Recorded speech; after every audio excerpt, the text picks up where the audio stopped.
This is article by Rabbi Gershon Appel. And so I thought we'd just read through a bit of it, mainly for the purpose of distinguishing what is a nevela and the difference between nevela and treifa. It is a positive commandment of the Torah that whoever wishes to eat meat must first slaughter the animal, as it is written, thou shalt slaughter of thy herd and of thy flock, which the Lord have given thee, as I have commanded thee, and thou shalt eat within thy gates after all the desire of your soul. Note, administering electric shock to an animal prior to shechita is prohibited because it incapacitates the animal and renders it a treifa, animal unfit to eat. It is forbidden to eat the meat of such an animal. The prohibition extends as well to administering an anesthetic in the form of a drug and the like, since it may endanger the health and life of the animal and render it a treifa prior to shechita. This commandment applies equally. So the commandment to slaughter an animal applies equally to cattle, to animals, which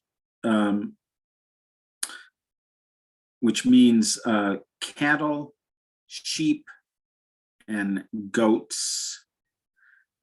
And it's going to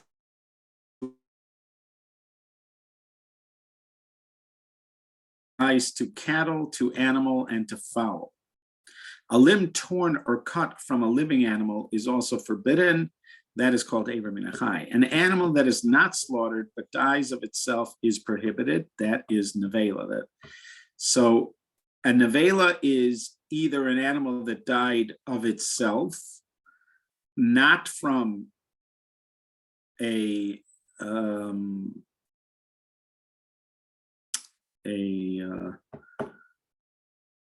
illness, as we're going to see later, but just dies without proper shechita, is a nevela, and but also, or an animal, and we're going to see also if it's not shechted properly, it could be a nevela. So that would apply to, and we also saw, so if it's not shechted properly, that would be animals that are regularly kosher that require shechita. If it's an animal that does not require shechita because it is because it's not a kosher animal, it would be a nevela if it died on its own. The laws regarding the precise method of slaughter are not stated in the Bible, but were given orally to Moshe on Mount Sinai, as indicated in the verse by the statement, as I've commanded thee. That is, as I've already instructed you. The function of this previous sentence is to make a link between rabbinically developed laws regarding implementation of these laws and what is traditionally understood as the revelation of both oral and written law, which can be translated as both teaching and law at Sinai. Only one who's knowledgeable in the laws of slaughtering, shechita, and proficient in his practice, and who's a believing, pious Jew may act as a slaughterer in performance of the commandment. It is the prevalent custom that a shochet must receive written authorization from a recognized rabbinical authority attesting to the aforesaid qualifications. Shechita must be done by means of swift, smooth cut of a sharp knife whose blade is free of dent or imperfection. Shechita entails severing the trachea and the esophagus in accordance with the oral tradition, which requires the 5 improper procedures be avoided, lest they invalidate the shechita and render the animal unfit to be eaten. They are hesitation or delay while drawing the knife, excessive pressure or chopping, burrowing the knife between the trachea and the esophagus or under the skin, making the incision outside the specified area, laceration or tearing of the trachea or esophagus, which result from an imperfect blade, an animal or fowl that is improperly slaughtered or is already noted that it is slaughtered but dies of itself is considered carrion and unfit for food. I'm just going to take 1 second just to check something here.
I'm sorry. We have a leak in our downstairs. So I had to show it for I had to video it for a second for our landlord. Okay. So there are 5 ways you can mess up shechita. Laceration or tearing of the last of which is laceration or tearing of the trachea or esophagus, which result from an imperfect blade. An animal or fowl that is improperly slaughtered, or as already noted, that is not slaughtered but dies of itself, is considered carrion, nevela, and unfit for food. We saw yesterday that you actually don't have to be a kosher species in order to be a nevela. You could be a non-kosher species, but if you are a kosher species, even if you tried to do shechita, but if the shechita itself was unsuccessful, the animal would be called a nevela, which was our prohibition from yesterday. Okay, the Bible now. The next case is the Bible states, "You shall not eat any flesh that is torn of beasts in the field." So treifa comes from the word torn, and that's the source text for the notion of treifa. This prohibition is taken to include other diseases or disorders that afflict the animal and cause it to die. Jewish tradition holds that 8 kinds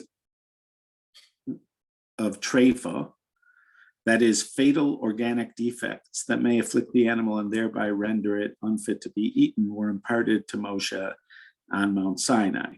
They are defects resulting from an attack by a predatory beast or bird of prey. That's the first. Perforation or piercing of vital organs, certain organs missing from birth, non-congenital defects involving missing organs, lacerations or tearing of certain organs, defects resulting from a fall, severance of certain organs, and fractures. So you could have a fracture that may in fact make the animal a treifa. So not just like a hole in the lung, but even something like a fracture. Since most animals are free of the above diseases or disorders, no special examination is required unless some defect is detected. However, the lungs of an animal must be carefully examined, since this is an area where defects are most likely to be found. Inspection must be done by one who's reliable and qualified, as it requires extensive knowledge of the laws and considerable skills and experience. Although Ashkenazim and Sephardim follow different procedures in their examination of the lungs in accord with their different views, nonetheless, an Ashkenazi Jew may eat meat in the home of a Sephardic Jew, because we do not presume that any problem developed that would have rendered the meat forbidden. However, if a specific problem arises, one is obliged to inform the others so that they may refrain from eating in accordance with their own tradition. So there are some differences as far as the requirement for what we call glat, or for instance, and there may be some other issues of shechita that might be a little bit different between Sephardim and Ashkenazim, but typically we say that you can eat in each other's houses. All right, so that was nevela, and just briefly nevela and treifa, the differences between them. It is surprising how when you Google nevela and treifa and the differences, you don't get much. I'm surprised by that. You would think it's a basic thing and that there should be a lot more on that subject, including famous something by a famous Soloveitchik somewhere, which is very hard to find. Okay, but back to our text.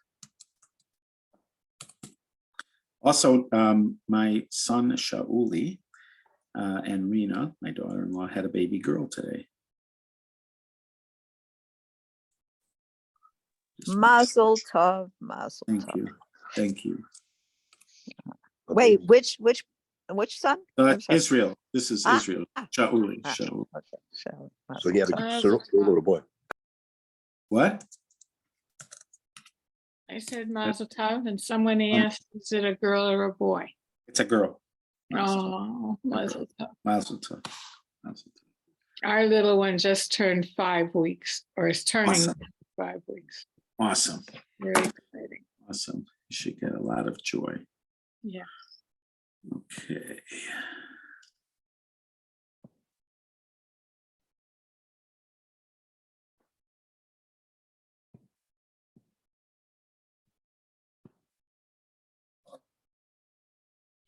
So this particular law was that if you come in contact with a nevela, which was an animal that died on its own and is not a treifa, that you are impure. Again, yesterday he identifies this as mitzvah 96 and explained why he's calling it a mitzvah. This was immediately already questioned by David. Like, why is this called a mitzvah? You're not being asked to do anything. You're not being asked not to do anything. If you're an average Jew, not a Kohen, there's no prohibition against becoming impure. There's certainly no command to become impure ever under, in these circumstances. So why is it called a mitzvah?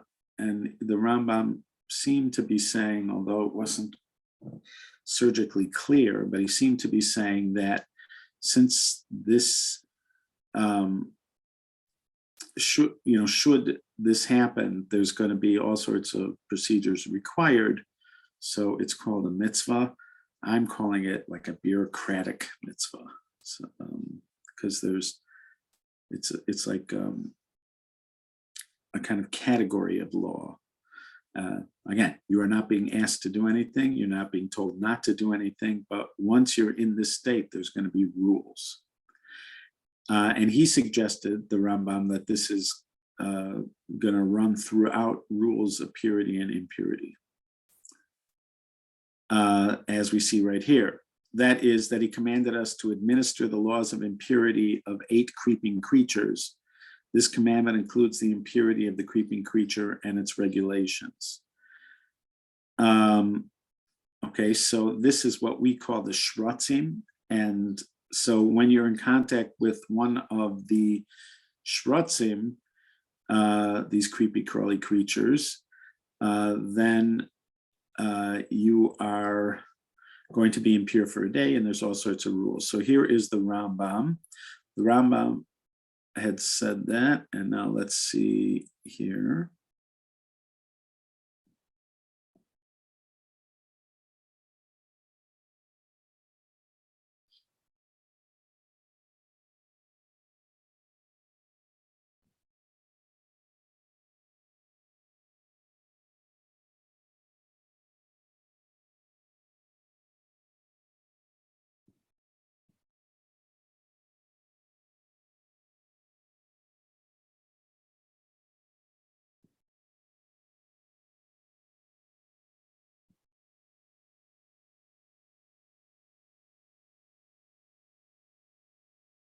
The way when you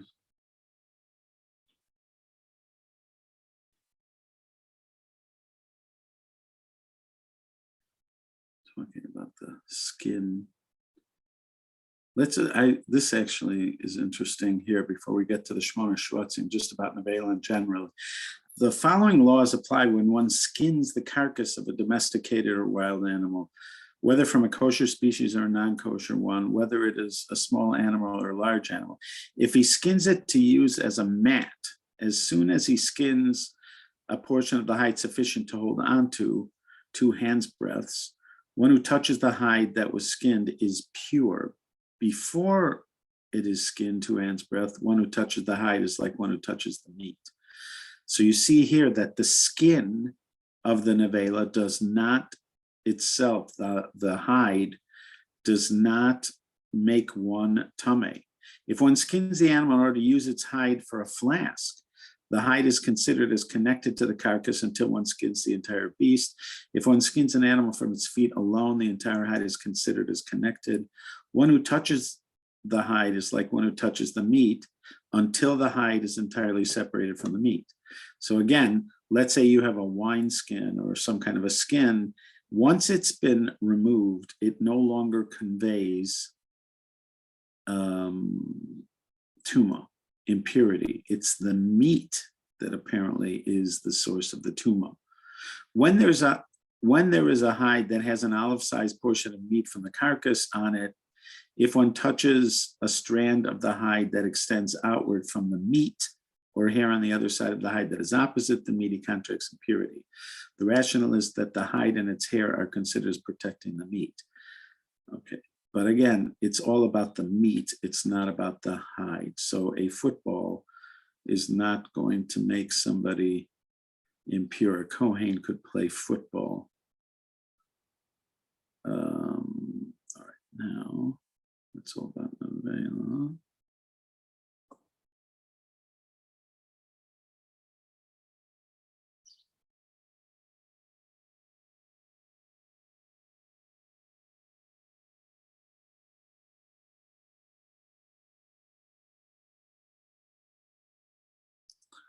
When a non-kosher domesticated animal or wild animal was slaughtered, it does not impart the impurity of a carcass as long as it is in its death throes,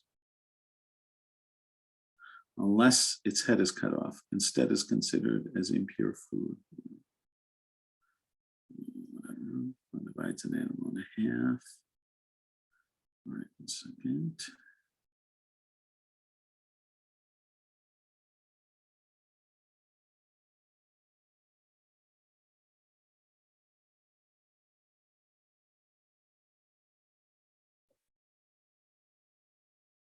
It made it seem like this was going to be, it said here, Mishnah Torah, other sources of defilement.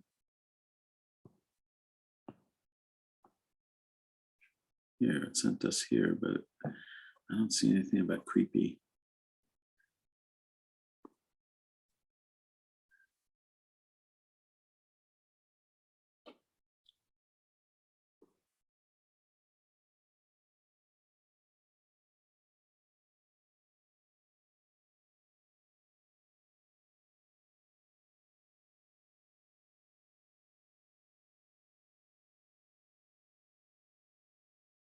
Oh, there we go. Here we go. The 8 crawling animals that are mentioned in the Torah are the weasel, the mouse, the ferret, the hedgehog, the chameleon, the lizard, the snail, and the mole. The impurity of them all is the same. They are each referred to as asherets with regard to impurity. Now, there are differences of opinions about a couple of these. So for instance, I believe there are some who have the turtle on this list. There's some question about some of these terms here, but this is how they choose to translate them here. So the mouse, and I believe when it says mouse, it's including rats. So if you have somebody who's an exterminator and they touch a dead version of this, they would be impure for a day. Also, somebody who is a trapper who traps, so there are like families of animals like a mink and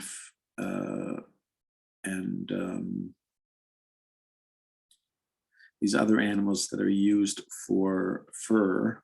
I'm just losing it for a moment what they're called, but on Mountain Men, there are several of these guys who are trappers, and they tend to trap these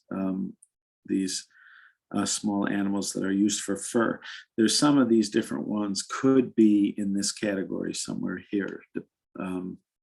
So all practical halachic questions need to be asked of Rabbi Daniel Fox. But anyways, the sheretz is considered as a primary source of impurity and imparts impurity to persons and vessels when touched and to an earthenware container when it enters its inner space. It does not impart impurity when carried.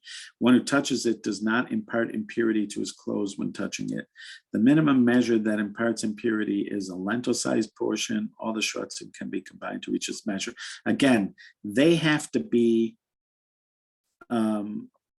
dead in order for it to be impure. If they are alive, if you, let's say you have a pet mouse or a pet ferret, that a Kohen, for instance, could have a pet mouse or a pet ferret. It's just when it dies, that's when the halachic problem emerges.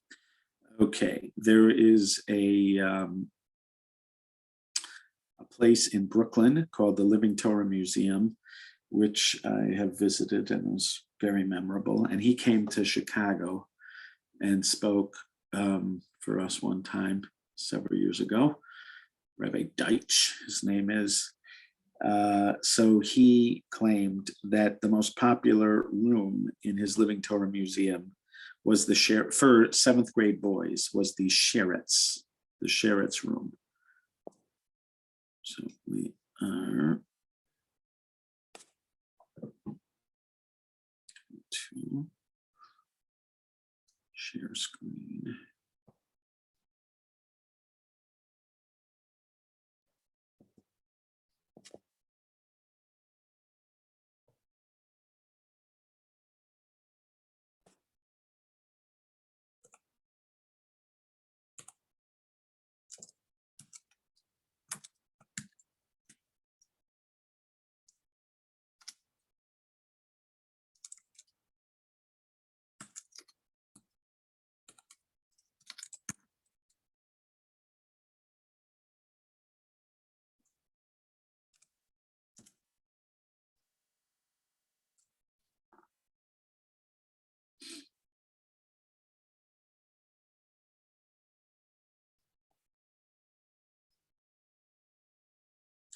All right, so here is a chart of different opinions. So we have Rav Saadia Gaon, his list is mole, mouse, spiny-tailed lizard, monitor lizard, agama lizard, fringe-toed lizard, chameleon lizard, and gecko lizard. So for Rav Saadia Gaon, who lived, I think, originally in Egypt, then he moved to somewhere in Bavel. So almost his entire list, besides mole and mouse, are lizards. In Rashi, you have weasel, toad, hedgehog, lizard, slug, and mole. And then from the Septuagint, they have weasel, mouse, big lizard, shrew, chameleon, newt, lizard, and mole.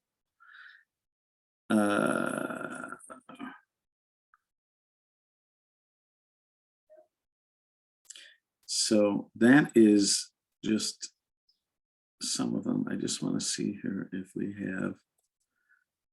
I'm going to try Sheretz Living Torah Museum.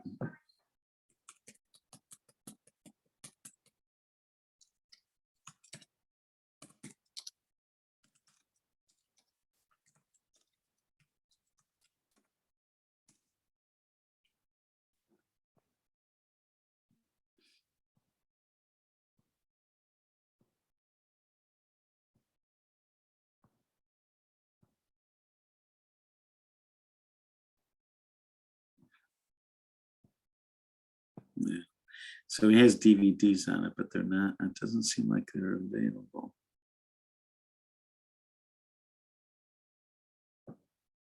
What's this? Oh, that's what we could do. We could do Slifkin. I'm leaving you. Living Torah Museum. I'm going back here. Sheretz.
All right.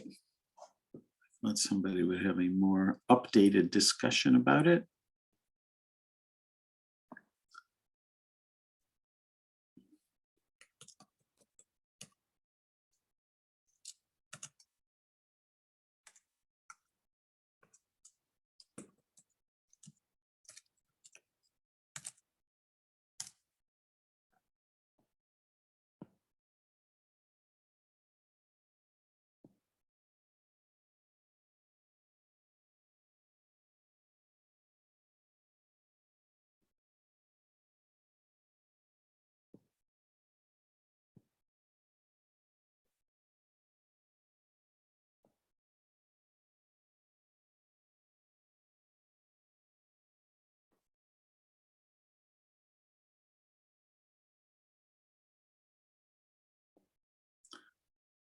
Come and explore the world of Shvatzim mentioned in the Torah.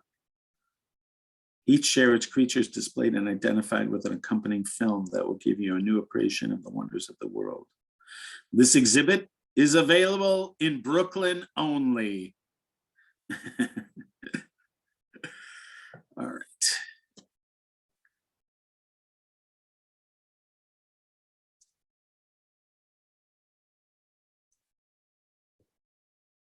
Go ahead. Rabbi, Yeah.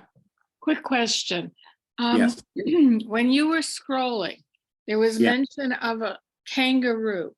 What is Yeah. the logic behind creatures like kangaroos? When you say what is the logic behind it, are you assuming that there has to be for each? You're making an assumption, which is a legitimate assumption, that there should be a reason for each specific type of creature or a lesson from them. Is that what you're assuming? That's what I'm kind of asking. Right. How Right. do we know on something that is there? It doesn't seem compatible. You're not going to have a kangaroo as a pet. Right. But I don't think we're allowed to eat kangaroo or. We are not. We are Yeah. not. Yeah. So the criteria for land animals like that is that they have to chew their cud and have split hooves. Okay, that makes sense. So it is not a kosher creature. There is, by the way, there is a midrash that goes through a whole series of animals and how they praise God, which seems to assume that there's some kind of special praise of God available when you look at animals, that they're meant to inspire us, to teach us something. Their example is meant to inspire our service of God in some way. Sometimes, like for instance, there's a special blessing that you're supposed to see when you see an unusual animal, and a kangaroo, I'm certain, would fit into that, although I'm only saying it theoretically, but I'm pretty certain it would fit into that category. So they are considered a wonder. And so generally, when you see something wonderful in creation, it makes you think of God, the creator. But you'll see that it is true. You'll see that the Talmud or the Midrash will find special lessons that can be learned from the behavior of different animals. Certainly, humans. One of the things humans have learned to carry around their children in ways similar to the kangaroo. So I think you could say that we learned lessons from the kangaroo. But I don't know that it. I know there are people that really do ask that question, assuming that there's some kind of lesson we're supposed to learn that would make us better people, or that would inspire us in our service of God. I don't know if there has to be, but I do know that that is certainly a path that people have taken when it comes Rabbi to Kirsch, things. I know how a kangaroo praises God, Oh. like a breast liver. What? Nice. Jump, First of all, jumping up, first of all, they jumping hop. up and down. I know they hop. The breastlivers hop. And Aviva Zornberg, I remember one of her kids had like a breastliver wedding ceremony. And she said there was lots of hopping. That it was so funny when she said it, because she's so proper. She has this sort of proper demeanor. And when she talked about the hopping, you could see the contrast between what must have been going on at that wedding ceremony and her normal demeanor, the challenge that child must have presented to her husband and her. Yeah, it was cute. Okay. Number 98. That is, he commanded us to administer the laws of impurity of foods and drinks, and this commandment includes the impurity of foods and drinks in its entirety. So again, he is citing these as separate mitzvos, and saying that each one of these has a category of law that would apply should you become impure, and therefore he's identifying these as positive commandments. Look how short this one is. He commanded us that a menstruant woman be impure. This commandment includes the impurity of the menstruant woman and all of her regulations. End of story. Now there's so much law connected to this, and it has so many ramifications, and yet it gets this kind of mention. So this would, and by the way, we don't have very many encounters with the laws of purity and impurity. This is one of the rare experiences we have with it, which is still very much active. And that's because there's another ramification to the impurity of a menstruant woman. Regularly, if you're impure, it has to do with the sacrifices or going on the Temple Mount. And since we don't have a Beis HaMikdash now, hopefully we will very speedily in our days. But since we don't have a Beis HaMikdash right now, we don't have sacrifices right now. So the laws of purity and impurity don't really make a huge difference right now. But the other ramification of the menstruant woman being impure is she's not allowed to be intimate with her husband. That still matters now, and therefore she does go to the mikvah in order to become purified. This is not the mitzvah for her to go to the mikvah. This is, again, all the laws that apply to her. Now, going to the mikvah is part of the process for all of the people who are impure for becoming pure. It's not necessarily a specific rule for her, although it does apply to her as well. We do also put our vessels in the mikvah, new vessels, glass and metal, go into a mikvah. And so that does seem to be a kind of remnant of the purity and impurity rules that has made it into our everyday lives. That is actually something brought up after the Battle of Midian, mentioned in this week's Torah portion. Is there anything else about purity and impurity? Rabbi, does Yeah? washing our hands before eating, before Nice. making it?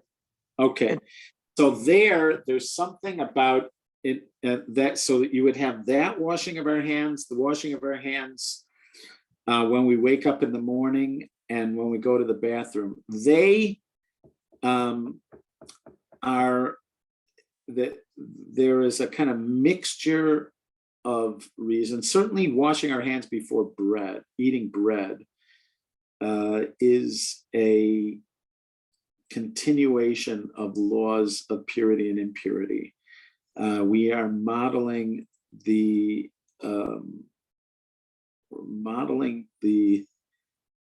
Kohanim, who would have to ritually wash their hands before eating sacrifices or eating truma. So we are, and that definitely is a purity and impurity related rule. Thank you for that. And then there is some question about why we wash our hands in the morning when we wake up. One of the explanations is also with regard to purity and impurity, the touching, that your hands during the night might have touched parts of your body that are supposed to be covered. So that would be purity and impurity related. There are other explanations that it has to do with something called ruach ra, some kind of evil energy that may not be directly, might be in the ballpark of purity and impurity, but yeah, that's good. I like that. So the washing of our hands, the toiveling in the mikvah for vessels, and a menstruate woman toiveling. Men, there is a Hasidic custom to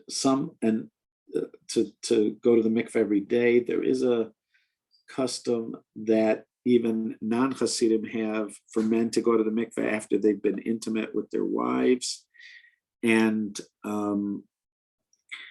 there are Sephardim who go to the mikveh every day. So for that custom would have some kind of connection to purity and impurity laws. Is there anything else we do like that? So those are all water connected, mikvah and washing of the hands. Anything else? We do wash our hands after going to a cemetery. That's a custom also, washing our hands after you go to the cemetery.